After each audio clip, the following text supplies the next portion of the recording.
This is Formula One Fans of America, Season 2, Episode 6. And I'm your host, Rich. And with me this week, I've got Fabian and Jay. Quite the interesting Grand Prix. Pretty much the antithesis of last week's GP, where this was very exciting. And there's so much to talk about that happened during the Grand Prix.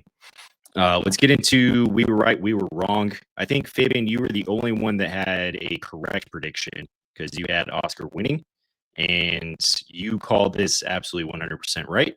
He came out and just dominated all weekend. Yeah, I was close. I got both. I had Oscar and Lando on the podium. I did have Antonelli up there, and he would have been based on that launch that he got and the way things were going until they screwed up his pit strategy and just basically screwed his race.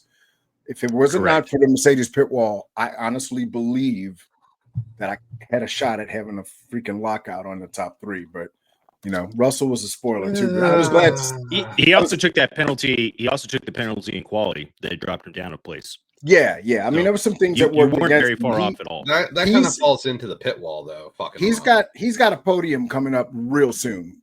Oh yeah, Antonelli. So. But yeah, Piastri, we'll get into that, but he's the truth. The FIA was right and wrong in their calling of penalties during quali. So I know who was it? Was it Hulkenberg that got through and shouldn't have, and got through into Q2, and definitely should have been called for not doing it. They did get the penalty right, although it was not Mercedes' fault. Yeah, it went on the pit wall. It wasn't the drivers.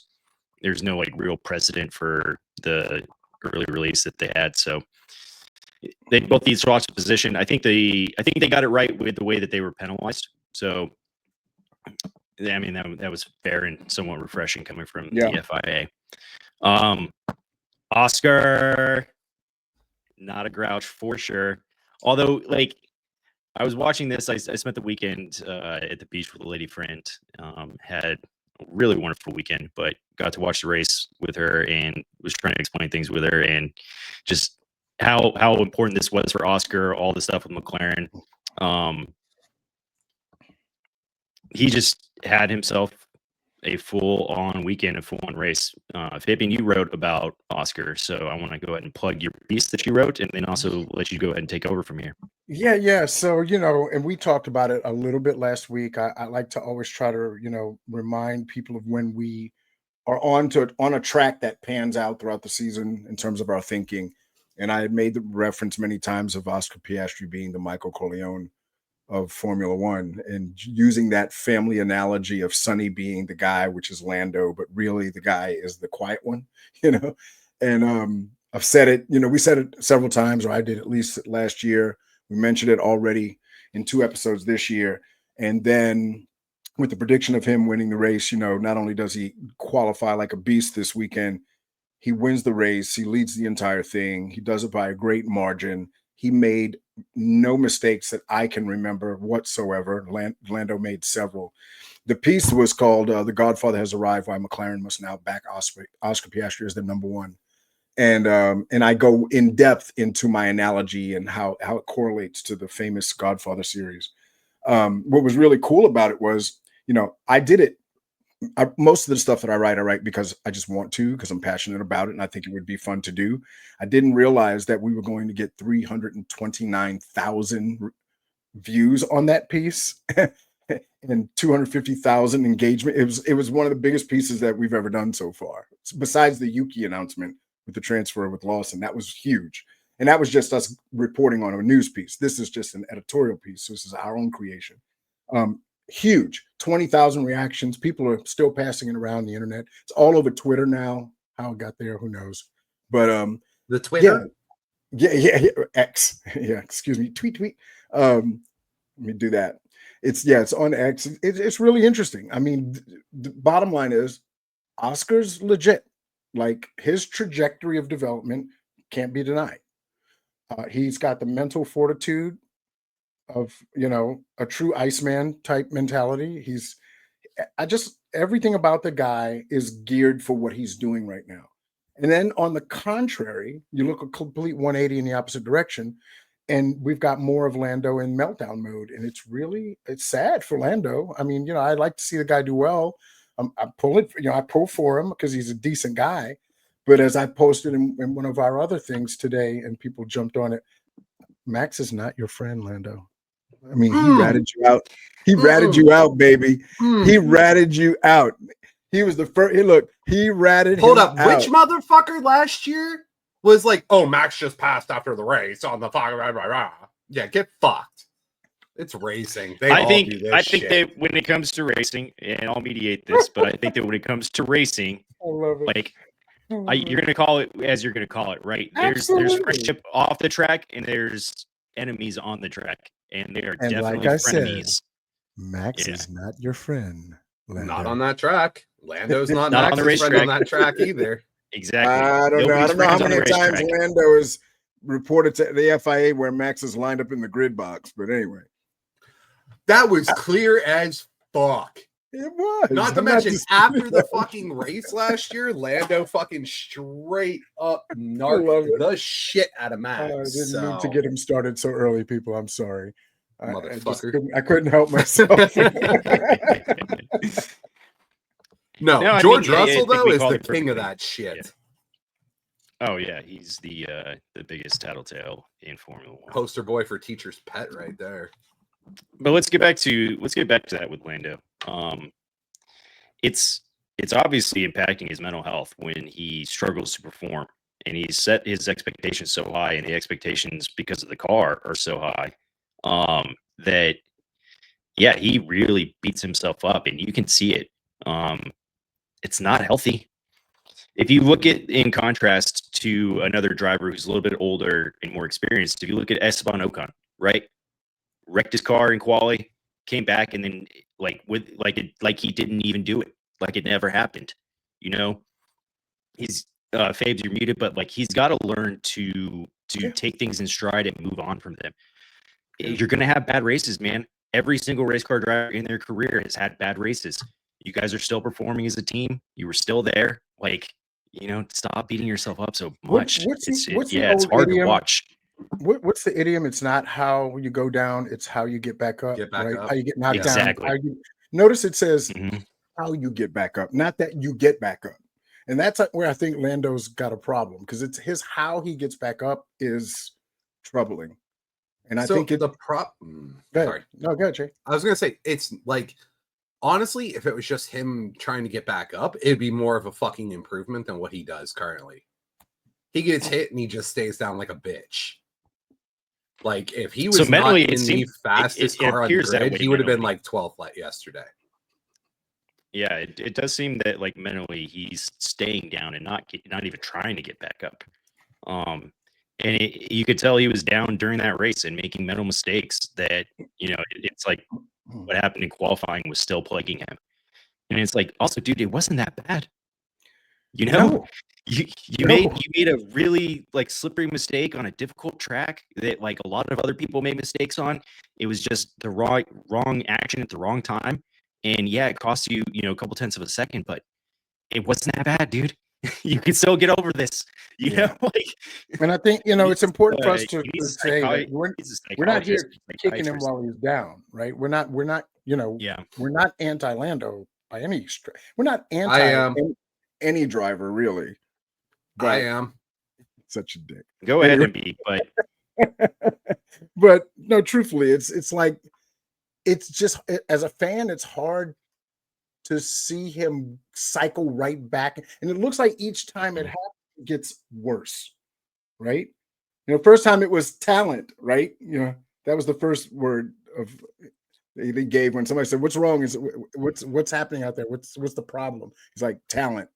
Now he's on these long diatribes about how awful everything in the world is, and his mind and his heart, and his can't race and doesn't know what he's doing. It's getting to be a lot. Somebody needs to help him out. That's what I said. I mean, I'm not sure what kind of coaching these guys have in the background, to be honest with you, but I know sometimes they have like personal assistant type people that walk around and help them with like media training and other things. Like, he needs a therapist, man. He needs a therapist, or like a psychologist, psychiatrist, and like somebody with performance athletics coach him through this, because he's clearly out coaching himself from I mean, performing well. he's becoming a bait. When you're in with sharks, don't be a bait fish, right? Like, Yep. and that's what's Speaking happening. of Esteban Ocon, though, and not being a bait fish, he had a hell of a weekend, and so did Haas. I think I'm jumping ahead a few topics, but No, Mhm. Behrman and Ocon both drove exceptionally well for Haas this weekend, and Haas Pitwall and whole team, the smallest team on the grid, really performed, and it just shows, like, all the money in the world won't save you or help you, but like hard work, ingenuity, everybody contributing, being on a good team. It's also really cool seeing Ocon happy.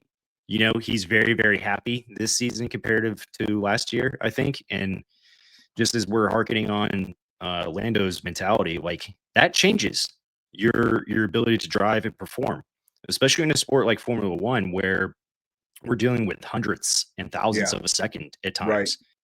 Right. More so Lando than and ever, Oscar right? are, especially with Lando and Oscar, they're hundredths of a second away when they're in quali, and that's wild. So like, the smallest mental error can impact you, and so he just doesn't seem to understand that. We've talked about this exceptionally, like, last season, with the mental issues with him starting in P1 and in qualifying, and then blowing it on the first lap. And then he's, I hate labeling somebody as like a head case. He's just inside his own head right now, and way too much. Mhm. And this is the second iteration of that, where it's just, I didn't qualify well, or I made a mental error. And it's like, all right, dude, you're a human being, forgive yourself and move on. But we've talked about this pretty extensively last season with the rookies coming in, and the dangers of this, and the limitations of some of these kids. Yeah. These are kids. Yep. Some of these No, kids you're are right. racing against guys that have been racing longer than they've been alive. Right. So there's going to be these mental deficiencies and things that pop up, and it's going to become very glaring in a situation like Lando, where it's just, he's just way too far into his head. But hey, good freaking weekend for Haas. Behrman, like, going from P20 to getting to the points as a rookie in a Haas says a lot to me. This kid can drive. He's going to stick around. He's definitely talented. And Spinelli's clearly got the more consistent car and has just been the more consistent driver. And I love what we're seeing out of Kimi. He's phenomenal. Like, he's measuring up and living up to the expectations. And so that's really cool to see from a rookie. Yeah. And he's got all the absolutely. backing from his team. And you see that, like, Toto will never say a bad or disparaging thing about him.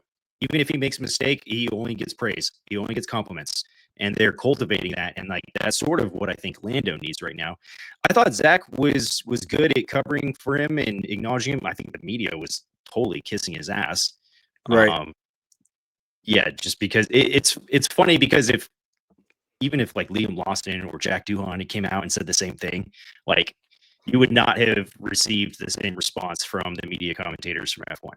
I believe that firmly. I think what you just described, though, and I'm being really serious about this for a moment, is Toto Wolff, at least as a corporate leader, him exhibiting a true duty of care. That's duty of care.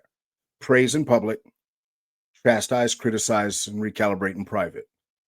It's a young kid, Kimmy, whether he's doing, like you said, he's doing great.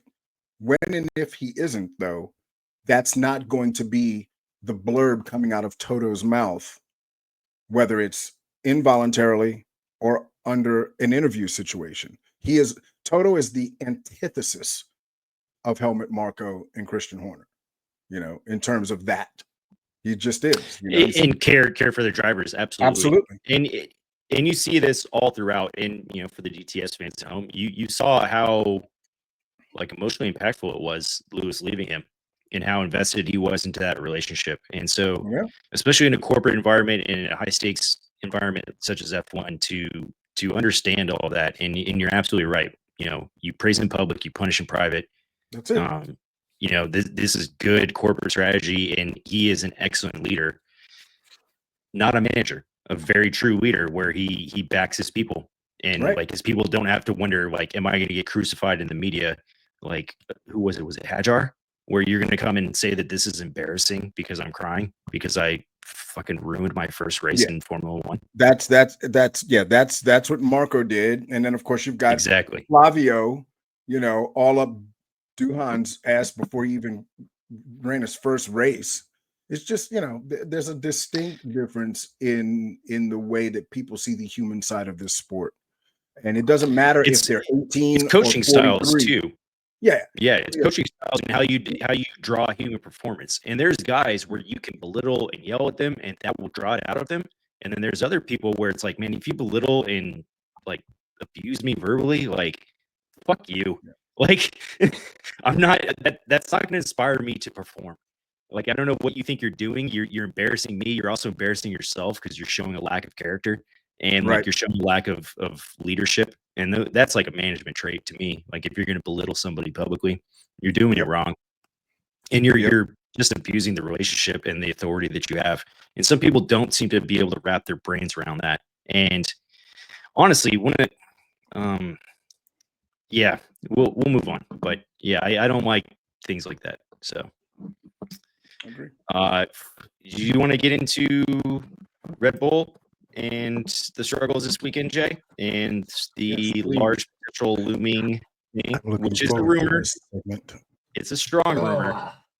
It is not a strong rumor. Suzuka last week, Max, said he's going to fucking stay until the end of his contract. This week, they have a bad fucking pit stop and automatically, Max is going to leave the fucking team. Get fucked. Seriously, that is the most annoying shit. They had two horrendous pit stops. So let me ask you I'm saying because the light malfunctioning. Stop. Let me finish what I'm saying, please. So, God damn it! Now I forgot what it was. All right, go ahead. Say what you were going to say. I was going to say the light malfunctioning can happen to any team on the fucking grid, and you do not know until it is engaged. Therefore, I'm saying one bad pit stop. Okay. It was two bad pit stops. You can say it was would you classify it as a good pit stop? The time that they were on was 2.4 it was a bad seconds. Pit stop. 2.4 seconds is now a bad pit stop. 2.4 seconds is a bad pit stop. It is a bad pit stop for him. It was enough for him to swear about it. So I don't think that was because of the light, pit stop, dude, or an average pit. It doesn't matter what it was considered for. It was a bad pit stop for him. That doesn't change the fact. It wasn't a good pit stop. It was a bad one. When was the last time you saw his manager publicly irate against Helmut Marko? That fuels the rumor and adds strength to the rumor. When was the last time you saw this discontent outside of Yost, who is just always discontent? I was going to say Yost is always fucking angry. Yeah, it's well established. So here's my thing with it, is that, like I said, there was literally one bad pit stop in that because the light malfunctioning can happen to literally any team on the grid. Their average right now for a pit stop is 2.4 seconds. Therefore, they were right on fucking time. They are doing exactly what they need to do. Okay.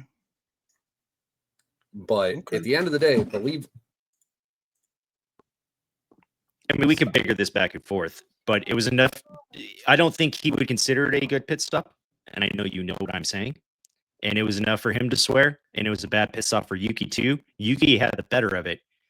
I want to say he sat there for a full fucking second. So I want to check the time on what you're saying and fact check you, because he sat there for a second before he could take I'm not off. Debating that he and sat then there. He got on the radio and said, fuck. So are you talking about the second pit stop or the first one? The first one was with the light. The second one was with a stuck front wheel. Correct. Yeah, the second one's where he swore, dude, not the first one.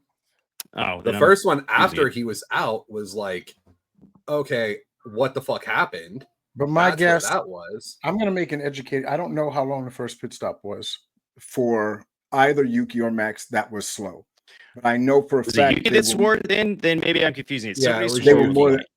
The second pit stop, we're going to hear about that later. Was 6.2 seconds, so it was two pit stops. Basically. That was the one I'm saying was a bad pit stop. Like, I'm not disagreeing that was a horrible pit stop for that one. Well, I still feel like I watched it and I saw him sit there for a second at the light waiting for it. I got to pose a question though. I got to go back to something that Jay said just a moment ago because I'm really curious what his thoughts are on this one. you said he had a great race at Suzuka and he's staying till the end of his contract. He has a bad race now, and now is he leaving? It's a bunch of bullshit, blah, blah, blah, blah. Here's the problem with the facts around this. Marco started doing damage control on Max possibly leaving after the first loss of last year. So this conversation has been leaking into Formula One since March of 2024.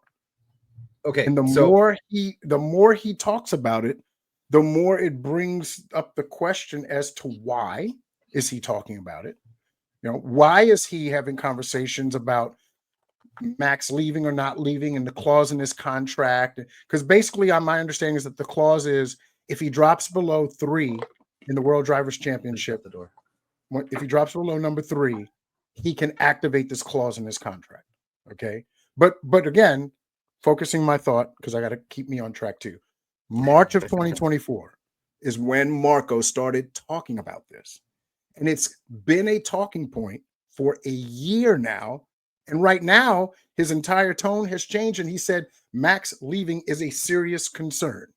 Why? Because he knows that he's one step away on the WDC from being in this clause on his contract where he can jump out of there.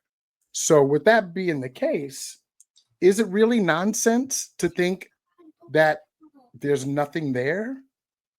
Or is there something really there? So very I'm not disagreeing with you, but if he Okay. was this discontent last year and he barely won the Drivers' Championship, and let's be real here, F1 contracts are worth jack diddly fuck all other than the amount that they're getting paid. Like literally, that's about it. So why wouldn't have Max is that because they have plans with out Toto clauses? to Is already that because jump? of the out clauses in the contract? Sorry for Well, I mean, look at interjecting. Is what that because of the out clauses.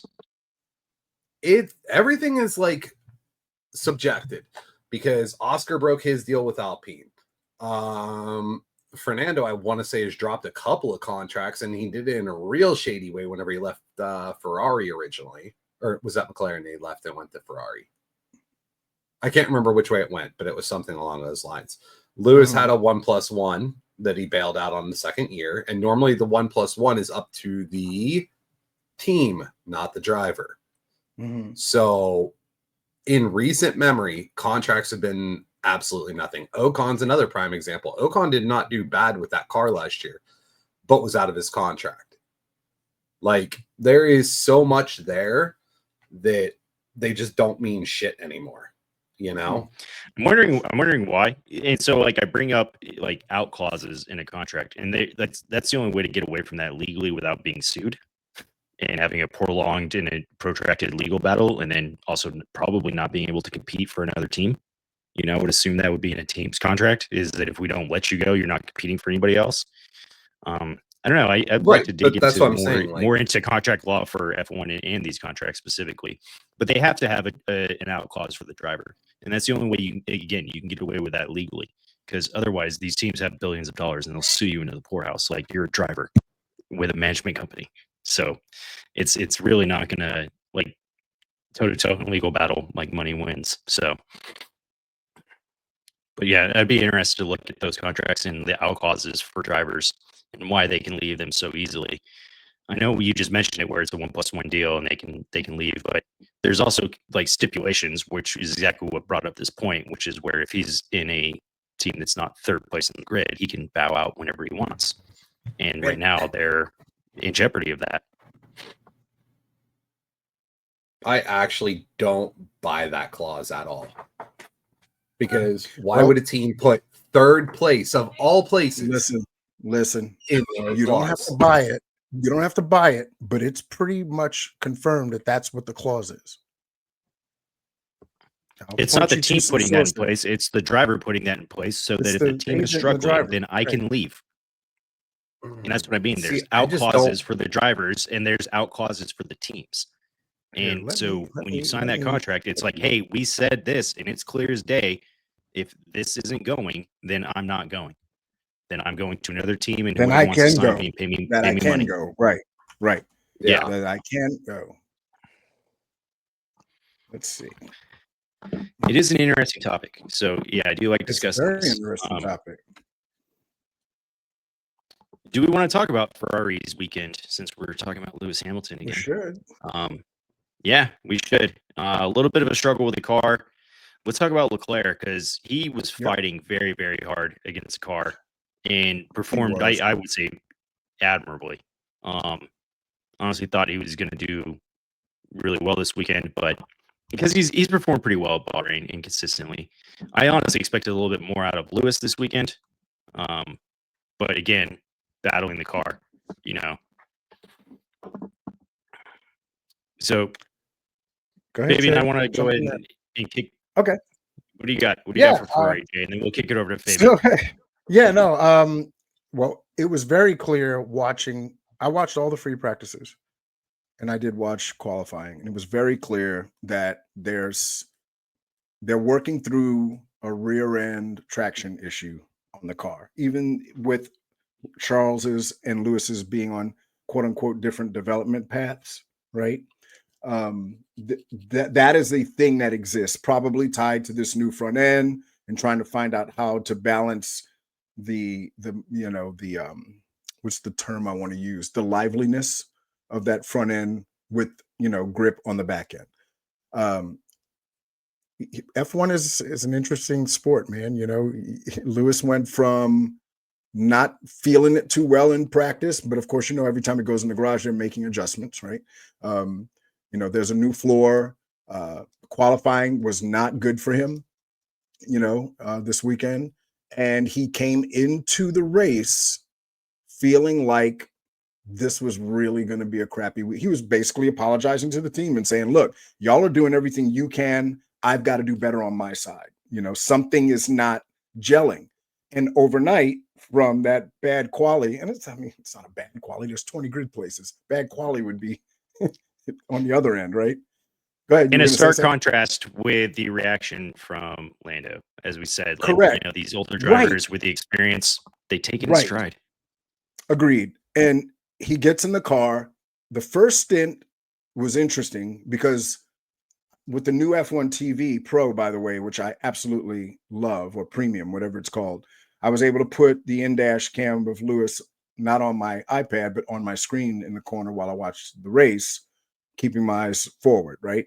I was watching him fighting the wheel in certain corners, okay? Certain corners, not every time. Sometimes the car looked really hooked up, and other times it really didn't. Saw the same thing with Charles. He was battling that car, right, around that track. And then they did the pit stop and went to the medium tire. And both of them just got into a groove. Like the medium tire in those temperatures on that track was the sweet spot for what Pirelli brought to that circuit. Yeah, nobody got the hards going at all, really. No, they didn't. But what I noticed, and I went back and did some review of some of the previous races of this year, Lewis was just clearly not looking down as much as he was making his inputs on his wheel. It seems like it's that case of things are starting to become second nature because in fact, I brought up pictures for us. I'm going to put this up. Hold on, let's see if I can do this. Entire screen window. Okay. Let's do, how do I do this? I just want to get this right. Okay, here we go. Get this on the screen for you. There it is. Okay, share. So if you can see my screen, let me know. Yep, you're good. All right, so I'm going to make this bigger. Tell me when it's big enough. Is that good? There we go. Okay. Yeah, go one more. Go one more. One more? Okay. Yeah. So I have a picture of the two wheels, the one he used for 12 years and then the one he's learning and using now. They're distinctively different in a lot of ways. And of course, if you do something for 12 years and you have all that muscle memory and knowledge and the sub menus and all that stuff, that's one thing. Now, here you are 4 races in, new team. You just started getting in the car a couple of months ago. You're going through that transition. This was what he was working with before. And I'll go back. So that's the Mercedes. I'm going back to the Ferrari. And then here's the Ferrari. There's a really big difference between those two things. I'm going to stop sharing the screen now and come back to camera. It was really clear, though, that he's hitting that moment where you're not thinking about. Think about a new driver. A new driver literally is trying to remember turn indicator, brake, gas, turn, all these different things, mirrors. You're thinking about everything. Same thing, I'm sure, with any F1 driver, just like with Carlos. He said the same thing. He was interviewed recently this weekend and was talking about Crofty asked him the difference between driving the Williams versus a Ferrari. And he's like, it's night and day. It's a totally different way to drive the car. It's different inputs, different things, different approaches. Lewis is dealing with engine braking, things like that. This time, this weekend, when he got into that middle stint for a while, he and Charles both looked like they were just in it, like they were in a flow state. It was mistake-free stuff. Lewis had some great overtakes in that race as well, and he had opportunities to do that because of the way the pit stops worked and how the grid shifted. So overall, I think Ferrari landed really well when you compare what started on Friday compared to what happened Saturday. I think they were really grateful to be where they were, to be honest with you. And it's cool to see that, it's more of a car thing and then the driver, I think Lewis's most recent comment was, I figure it's probably time for me to stop trying to bring the car to me and bring me to the car.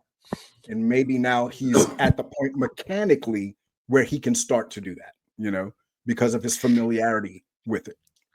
Yeah, that muscle memory. I remember learning something because I would study really hard and I confuse things, and I learned that it takes a human mind 6 to 7 times to relearn something the proper way if you learn it the wrong way. Yeah, I've heard that. So I've had to struggle with that. The controls on that steering wheel are bonkers. It is nothing like a regular steering wheel, but when you switch it up to just where your buttons are and hitting the right buttons, can get very confusing very easily. Yeah. Let's go ahead and segue into George Russell. Having a lot of issues with his buttons this weekend. He didn't have a steering wheel for half of it. Pretty much, basically, they had to reset and reconfigure it while he was driving. And so, I mean, props to him for that. But he avoided a penalty, thankfully, because he accidentally hit his auxiliary. Well, it wasn't an accident. He deliberately hit the auxiliary radio button and it accidentally activated the DRS somehow. Exactly. He realized it very quickly, closed it, slowed down to compensate on the next turn and to avoid a penalty. And so he took maybe 0.2 of a second versus taking a 5 or 10 second penalty, which he could have. Right. So that shows a lot of maturity, intuition, and just being comfortable with the car, and knowing, hey, something's immediately wrong. Because I think he was going to turn 10, and that is not where you want to turn DRS on. It would be. Yeah. And conversely, just imagine if that happened to Lewis in that race. That would have been a disaster, Completely. Right on the cusp of getting comfortable with something, to have that happen and have the steering wheel rebooted and it remaps itself back to the way he received it. And that would be crazy. It induces a panic mode where things are not working the way you're supposed to be working and against your muscle memory. And then that's what puts you into almost a panic style situation, because it's nothing's working. What the hell? Right. No, it's a good point. But I mean, George is killing it. He's doing well. Doing very well. I can't say I think it's too early to solidify his goal and prediction of competing for the drivers, but he's certainly doing all he can. Go ahead and weigh in on that, Jay. You do realize that he is less than 14 points from Lando right now, right? Yeah. I do. Mm-hmm. I do think it's a long season. We're only 4 races down, 5 races with the sprint. So we've got a long season ahead of us. Right. But from what we understand of how the new rule is going to work is that in Spain, the order of cars that are going to be affected is going to be McLaren number 1 with the flexi wing. Once that change comes into effect, McLaren is going to probably take the biggest hit from it. Every team is going to see a hit. I see you smiling up there, Fabian. Don't even start your shit. I love it, man. I love it. I love it. Realistically, McLaren, I believe they said Ferrari, Mercedes or Red Bull, then Mercedes are going to be the ones taking the biggest hits on this. So you have a chance to see George Russell just come fucking dominate everybody, you know, which would be really amusing to me, but as much shit as I talk on Latte Boy. But I wonder, I wonder if we are going to see teams take a hit come Barcelona, or if we don't see anything happen for that matter. I'm curious about that. I mean, obviously we'll know when we get there, but I don't know. It's very interesting. I mean, it's a real world possibility that he does make a run for the drivers. I'm just saying it's too early this time to tell and to solidify his goal and prediction that he was going to be competitive. But I do realize he is not far out of the points. Yeah. He's showing massive points for themselves. Haas. Where'd he go? Gasly got Alpine some good points this week too. He also did. Man, it was very difficult to pick a driver of the week because Lewis won it, but like Gasly easily could have, in my opinion. Behrman easily could have, in my opinion. But yeah, hats off to the Frenchman. He really, really drove his ass off this weekend and seems to have found a groove with his car. I think a lot of we highlighted it last year with a lot of the changes that Alpine was making. But I don't think that the broader F1 community realized what they were doing and didn't expect or predict these changes. And maybe I'm wrong here. Maybe, other people did predict that Alpine would be better this year than they've been in the past. But, they had one really good race last year. It was worth basically $50 million to them. But they hired a ton of talent and stole a lot of talent from other teams. And you just kind of see these articles where it's like, big whoop, they signed somebody, whatever, some engineer, and it kind of gets glossed over in the broad spectrum of F1 media. But I do think that they're quietly assembling a forceful team over there. And so it'll be interesting to see how they carry out in the future. Who didn't have a great weekend this weekend? Aston Martin. Aston Martin hasn't had a good weekend all year. Well, nothing worse than the last two. A not so bad driver was in the points the first 2 weeks. So come on. Stroll was in the points the first 2 weeks. Mm-hmm. You can't say that they're having, a terrible year. They've just had the terrible last two Grand Prix where they were out of the points completely.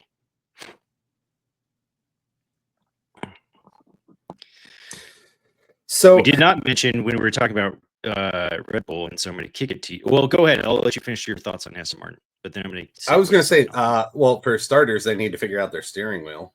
I mean, speaking of Lewis with his steering wheel, I mean, then we might as well talk about Fernando. And the fact that they didn't believe Fernando at first was really what killed me on it. Like, they're like, well, just set it back in. You must have pulled on it, or you must have hit the release. No, Fernando's like, watch. And comes into the pit and just starts going like this to the steering wheel. And you got to think about how much damage that caused to something that expensive just because he was pissed off. Like, I get being pissed off about that because that is his life in danger before you even go there, Rich. I already see that look. But, like, at the end of the day, he was sitting there. You're muted anyways. But he was sitting in the garage. There was no reason to sit there and hit that wheel like he did. I think it was a little extreme. Yeah, it's a little tantrum, but, frustrations boil over, and they boil over in different manners. And you could see it whether it's swearing or, Lance Stroll crashing a car or, somebody damaging a steering wheel. Yeah.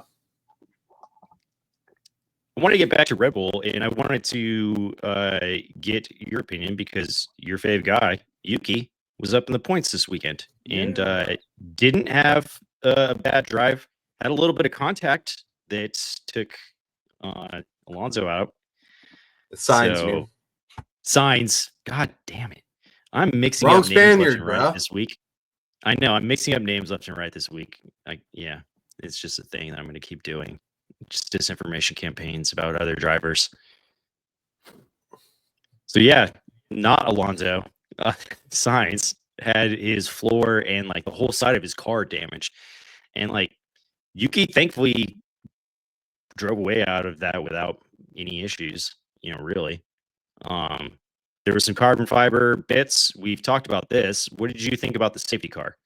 Because you've been pretty heated and animated about, hey, carbon fiber can puncture tires. It's a danger on the racetrack.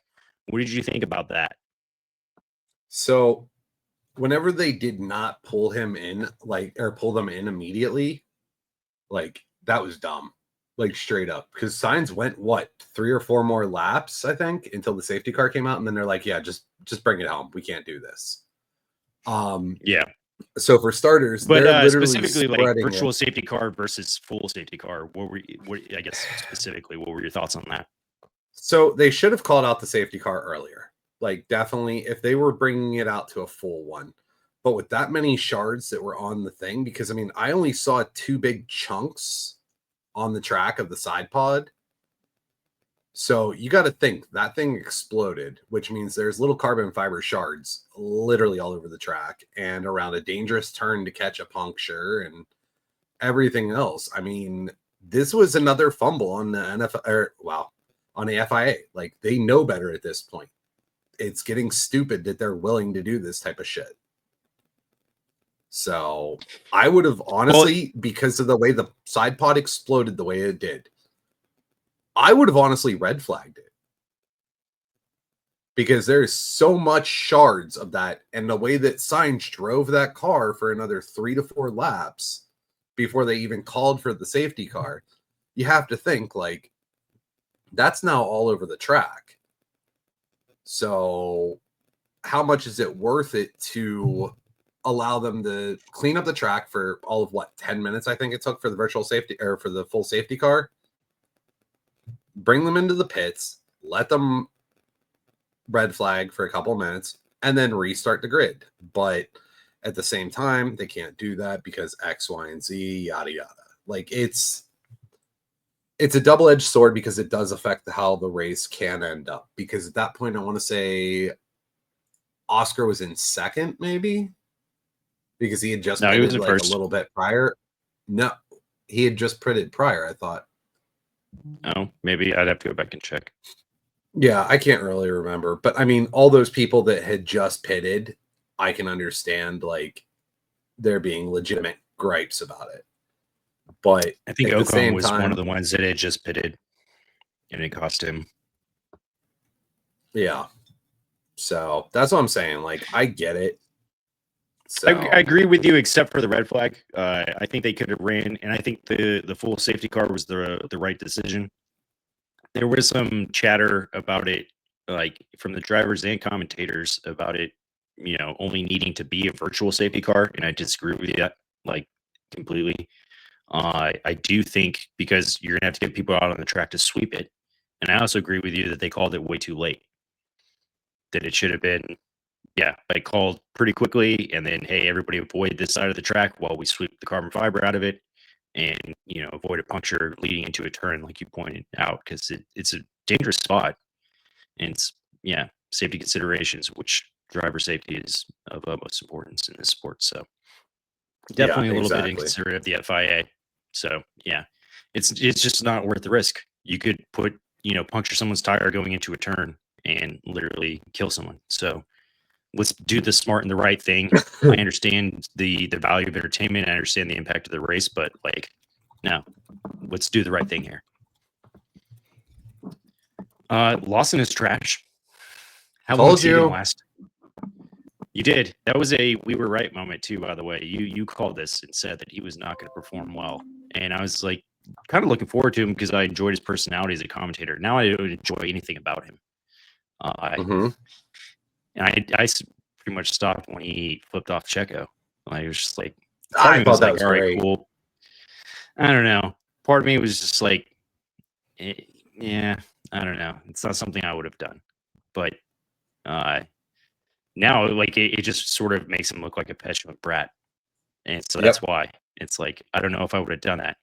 If you don't have the talent to back this shit up, don't go running around saying fuck you to dudes that are above you and are better drivers than you. But this is birthed out of this toxic culture. That's the problem, right? That kind of propensity gets emboldened, especially in younger people who are not wise, right? Wisdom is knowledge applied. They may know, but they're not wise because they're not applying it. But that culture just feeds that kind of shit. Basically, Checo was getting bad mouthed everywhere from Horner to Marco, Max, you name it. They were all in on that shit. And of course, Lawson is in and around it and a cocky young F1 driver. And there comes that kind of behavior only for him to get a reality check by getting demoted in 2 races, right? I compare him to like one of the Paul brothers, like Jake or Logan Paul. He's like the Jake or Logan Paul of F1. Like just a cocky, blonde shithead that thinks way too highly of himself. And I'm grateful that he got his reality check because, yeah, you're not the driver that you thought you were, and you were not the guy that should be driving around the track flipping people off, especially because you can't produce the results that they even did. Yuki scoring points for the first time since in the second seat since Checo and Austin of last year. Damn. What the fuck, Red Bull? What the fuck? Yeah. So all that tells me is that Red Bull didn't choose the right driver with Lawson. And what I was gonna say with Lawson is last year, whenever they had all that drama surrounding his contract and everything else, and if you don't get our driver in the car, then we're gonna walk. This is Red Bull. Like, everybody wants to say it was completely fucking ruthless and everything, but I think this was Red Bull saying, "You ain't shit. Go sit the fuck back down, bitch."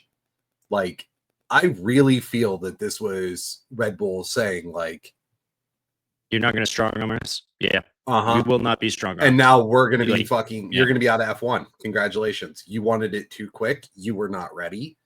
And we tried to tell you that, and you didn't like that. So here you go. Here's your dose of reality. Because, like I've said before, Yuri Phelps was actually their driver that they wanted. But he had that little racist moment that Lawson so graciously provided on his stream. So I don't think they really cared too much, like, about losing him. And now they have what's his nuts, Fabian? You know his name down in is he in F3 or F2 right now? The newest Red Bull. Guy what's his name? No, not Dragovich. Not Dragovich. No, it's not Dragovich. Oh, you talking about Red Bull? Yes, I'm talking about Red Bull. Oh, I can't remember it. I said it last week. I know you did. That's why I was asking you, because I can't remember it either off the top of my head.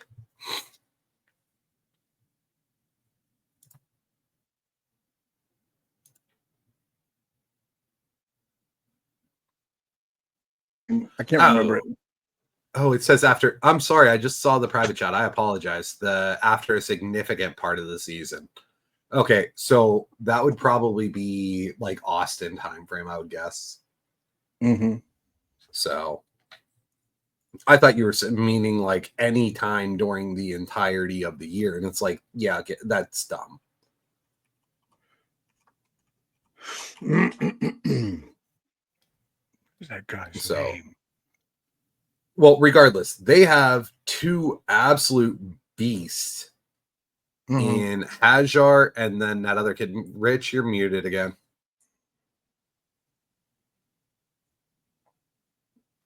No, you're good. I was just highlighting the significant part of the season portion of it, where it's like, that's in quotation marks, and like that's basically undetermined. You could fight that out. Like, a significant part of the season could be 6 races, 25%.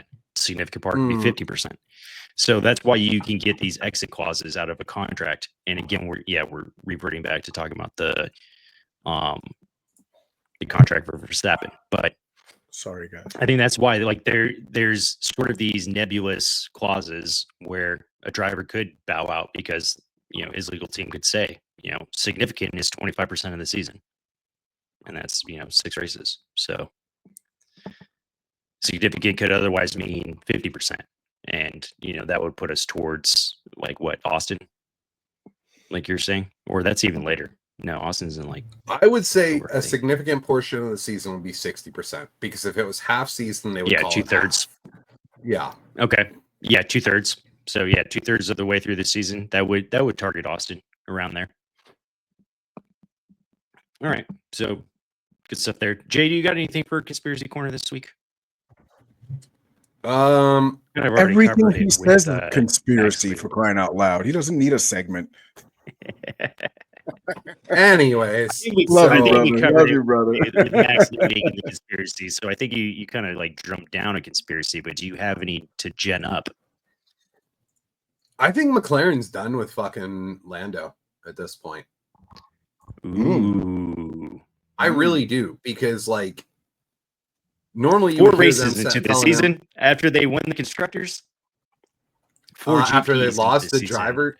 Hold on, after they lost the drivers' championship last year, because Lando was a head case. And Oscar was good. That has not, like, honestly, Brazil, tell me how that was anything to do with Oscar, and I'll shut my mouth right now. I'll wait. I won't. You can keep waiting. Okay. But realistically, Lando went straight the fuck off that track. Like, he's had a pattern of behavior for years. Like, at some Yeah, point pretty they got to brutal look at lockup it. into turn 1 too. I don't know if you saw that. I did. But yeah, it was like, God damn it, dude. You just can't get the start right. And it was another shining example of what happened last year, consistently throughout the year. Whereas, like, I think he got the start right once, maybe twice. Yeah. I think he's already gotten 2 starts right this year. Yeah. But no, like, I mean, that monkey's off his back, but now he's got another one. Now it's, now a he has a mistake where I teammate. snapped. Yeah, I snapped a turn in quality, and Oscar outperformed me. And Oscar's been nipping at his heels by hundredths of a second, this whole season. Where it's like he's right there, if not beating him. And Oscar has been very cool about, being the number 1, really number 2 guy right up until the off season. Mm-hmm. I guarantee you, him and Weber have had some very interesting conversations over the off season, because Weber knows it personally and intimately better than anybody. Finally, we agree on something, Fabian. Weber is in that motherfucker's ear being like, you don't want this. You don't want to be a second call it driver. a whole consensus. Well, I agree with you. Yeah, general consensus. I mean, look, I put it up in the opening paragraph of the piece, right? It says, motorsport isn't a utopia. It's not built for equal partnerships. It's built for domination, for hierarchy, for one person to rise while the other is inevitably left in the shadow. That's a fact. Simple as that. Simple as that. And that's where we are. We're at that. We've been at that crossroads. As fans, we've seen this crossroads for some time. McLaren is just struggling to navigate this crossroads. Yeah, they really are. You know who I blame? Who? The team principal. Zach? No, that's not. That's the CEO. Oh, well, Zach. Oh, that's right. He's not the principal. Stella. There you go. You didn't even remember his name for a second. Andrea Stella. Yeah. That is the fucking problem right there. Yeah, come on. Yeah, I mean, he's got a very kumbaya kind of disposition, Laissez-faire, yeah, he's laissez-faire. He's very happy to have these guys, and we're just because wonderful. He doesn't have a fucking choice. Let me tell you something. To eat a papaya, don't you have to skin it? I don't know if that's true, but it sounded good. But regardless, I think you probably do. Actually, I don't know. I think you do, but I'm not even remotely dignifying that with a response. We gotta look that up. I honestly, like, if you just pinged me, and like, it would have taken me a second to remember his name too, for real. Exactly. Yeah. Like but mostly so every other team you can name their, yeah, you know who they are. Yeah, that's an interesting point and a very significant one, I think. So yeah, good call on that. Because literally all Stella has to do is step in and be like, what the actual fuck is your problem? Stop being dumbasses. This year, Oscar, it's your turn. Lando, shut the fuck up or find another drive. You bring up a really valid point, and my answer brings up an interesting observation, I think. The fact that my knee jerk was to call Zach Brown the team principal is probably emblematic of the problem. That's what I meant. Yeah. There you go. There you go. Because you're right, Jay. What you're saying is 100% accurate. However, there seems to be a very short leash on Stella. And I think I know where it comes from, right? Because, and this is just me really like surmising. I'm throwing this out there. If you remember, Zach Brown 2 years ago, I think it was, if I have my timing right, was told by the big boss, if you don't win, I think he told him if you're not in the top 3 or something to that effect at the time. Well, first of all, it's to win races. So if you don't finish the season here and you don't win, you're done. Basically, is what he was told to his face. It was actually captured in DTS. So you can go find that moment where Zach is behind his desk and he's kind of nervously wrapping his fingers on the table as the guy is telling him, you better freaking come up with something this year. You better win a freaking Grand Prix. Otherwise, you're done. And I think that for whatever they did to calibrate things to get that win in whenever they did, and then obviously to get to where they are with the constructors, this rapid trajectory in the right direction, I think Zach takes a lot of credit for that. And therefore, he's leaning more into his understanding, than those around him, so to speak. And it's worked, at least to the extent that they've gotten to the constructors, but it's, I think, interfering with this driver dynamic issue that they need to resolve.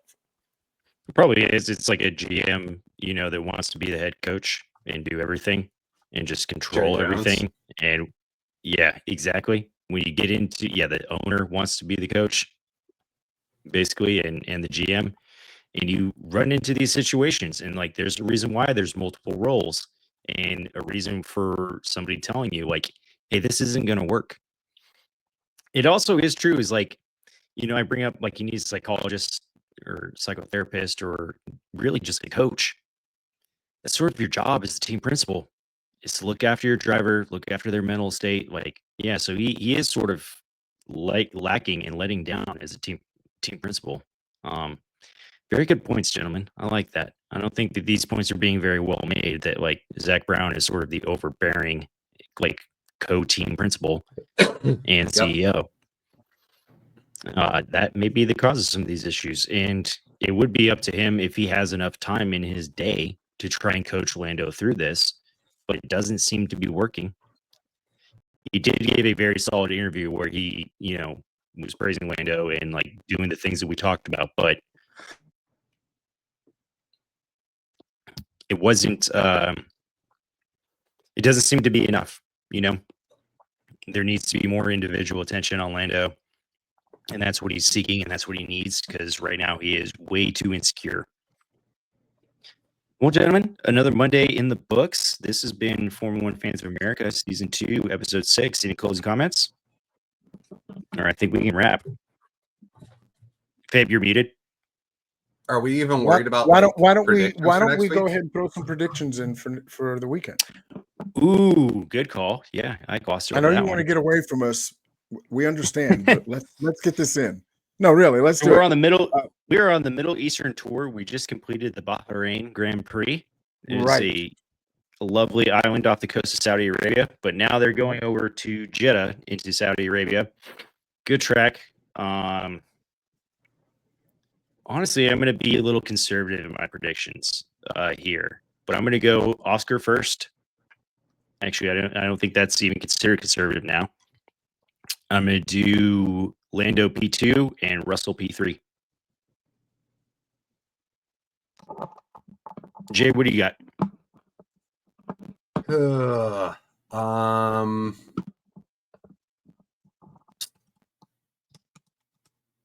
So Max just had a bad result. He's going to be on the. I'm not even going to try to pick who's going to fucking win because it is literally a straight shot between 4 drivers at this point. So I'll say podium only: Max, Charles, Oscar, and then top 5 will be Yuki and Lando somewhere in there. I like it. Interesting. So, thinking on this one a little bit, this has been Red Bull's bread and butter for a while, Jeddah. That's the only thing that's holding me up.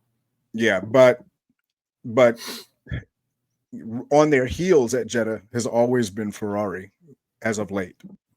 So with Oscar being where he is, I still feel like he is fitting into my expectations of him.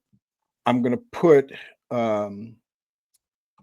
Leclerc, Oscar, and Kimi on the podium.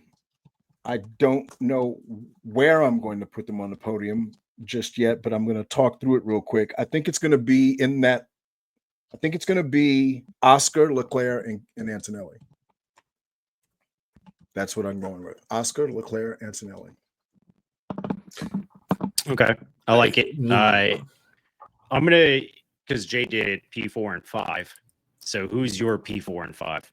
Ooh, P4 and 5. P4, P5. Oh, definitely I'll have Hamilton in there because the Ferrari just does very well there. And if he's still on a good trajectory right now and he's feeling good about it, I think he'll perform well there. He knows the track like the back of his hand.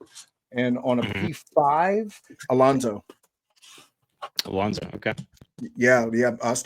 Alonso qualifies well at Jeddah. I can't remember. Is Jeddah a track that you can actually pass in? Look at the one over my head. I don't think it is it? So it's got some areas where you can.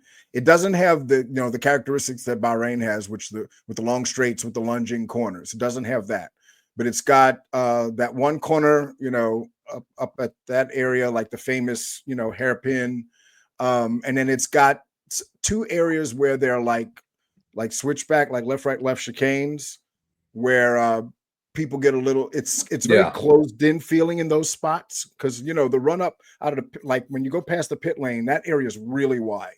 Then that first left is a really, really tight left. And then you kind of hug this big sweeping deal. And then, next thing you know, you got these switchbacks. That's where people get opportunities to pass because there are a couple of small runoff areas where if you get it wrong, you bail. If you remember, Max and Lewis had that in 2021 there. Ooh, I forgot about that. Yeah, where you can run off, and you can bail. So it's a tricky one. I mean, obviously, with these new compounds, we're going to see a different thing going on at Jeddah this year, just like we saw at Bahrain, So we'll see. It'll be fun for sure. And I'm glad that it's only a week away. Same. I've got, so since I'll round out my top 5, I've got Leclerc, then Hamilton, and P4, P5. Yeah, I don't disagree with you, gentlemen. I think the Ferraris are going to perform well in Jeddah, and I think that, again, harkening back to what you said, Fabian, that Lewis is getting the car underneath him and starting to get muscle memory, starting to get the feel where he can actually let it come to him, and you can tell the difference between when a driver feels like they're fighting their car, like Lando felt like he was all weekend, and versus where we saw the Ferraris. They fought him in the race, but that's mainly the track. You got to really fight that track. I didn't emphasize this point, but to be honest with you, in my estimation, looking at the races that we've had so far, if there was going to be a place where he would have been really awful in the car, it would have been the last race. It would have been Japan. Yes. Yeah. Honestly. So a lot of hard tight turns. Yeah. I'm obviously I'm a Lewis fan. I'm not a sycophant like Jay, but what with Yuki? How can you not love that foul mouth little chucklehead? I love Yuki. I'm just messing with you. I do. I love Yuki. Yuki can drive, man. Yuki, he really can. Yuki's a scrappy little dude, bro. I've been telling y'all motherfuckers that for a year. You have been. You have. And I wasn't feeling it a year ago. when we first met, and I was like, I don't know. But I mean, the proof is in the pudding. You know, as you sit down as a fan and you watch these races, 24 races later, well, now 28 races later, I'm like, Yuki's the truth. You know, Here we Yuki's go. good. I mean, he's consistent. Deserved the second seed a long time ago, I think, and Jay was right on that, and I think was proven right. So a good "we were right" moment on Formula One Fans of America. Yeah, we've had quite a few, so yeah, I'm happy with it. But all right, gents, it's been another great Monday. Okay. This has been season 2, episode 6. We're gonna go ahead and sign off, but we will see you all next Monday. I'll be in a completely different state in a completely different time zone as usual. So, really? See y'all. Shoot. All right, sounds as good. always, dude. Well, you guys be safe and enjoy the